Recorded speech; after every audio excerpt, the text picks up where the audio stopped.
Okay, so now I am going to show you how to help your students log into your class and then be put or placed or log into a group. Okay, so most likely when the scholars log in, they'll be on their Teams page, which would show their classes. If not, they can always hit the button on the left-hand side, Teams.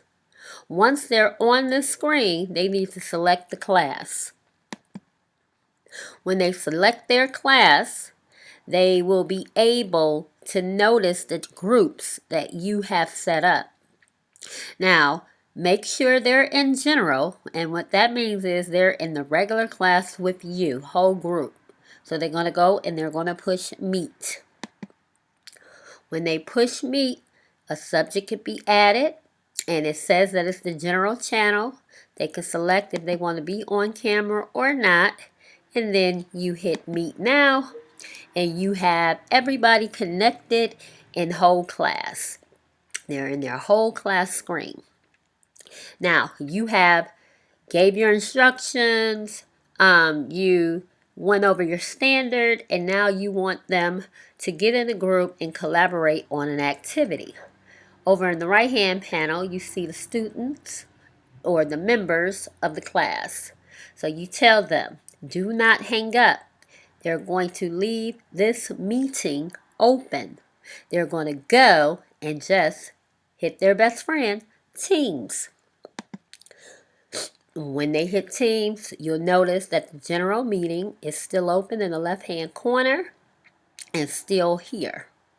All right, so now you say, okay, I wanted one group to go to science class. What they're going to do, science class is their group that they're going to be working in. That's just the name of the group. We're going to click it. When they click that, they have a whole platform for science class, as you notice. There they can do their own posts. The teacher can put files for them to access, and she can even include a tab such as Kahoots.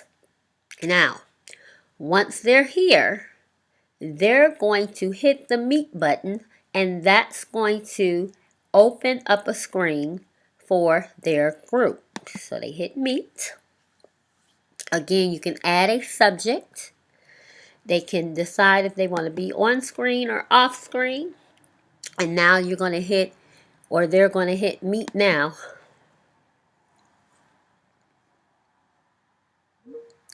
When they do that, it's going to open up their group that only they can see.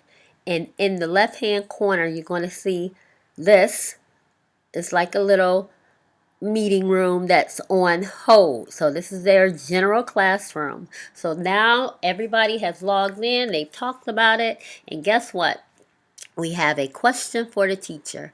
So do not end the call. What they're going to do is just hit this arrow, hit general for the general meeting, and it's going to take them back to whole class. They ask you a question. As you see that their science is on hold. They ask you a question and they're ready to go back to the group. Again, do not end the call.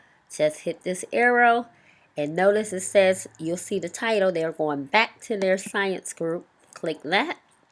And guess what? Here we are. So again, you can tell which group you in because if you look here, it says general. That meeting is on hold. You are, or they are, in their group. Now that they're done, there's two things they can do. They can end if they don't plan on coming back. If they do plan on coming back, again, they'll just go to the general meeting. So let's say they are all done and they're ready to go back. So what they would do is end the call. They're going to end the call. And now they are leaving. And now what happens is the general comes back and they can rejoin your meeting. And now they are back to your meeting, and then they can get back to their original team by just hitting Teams. Now, as you can see, their platform is still the science class. they want to go back to general, and they'll be with you. And if they want to just open that screen up, they can click here, or they can click here, or they can do some assignments that you have done for them. And that's how you get your scholars to toggle between your general meeting and their channel. So now they can just hang up and they are done. Hit Teams, it'll take them back to their original screen. There you have it.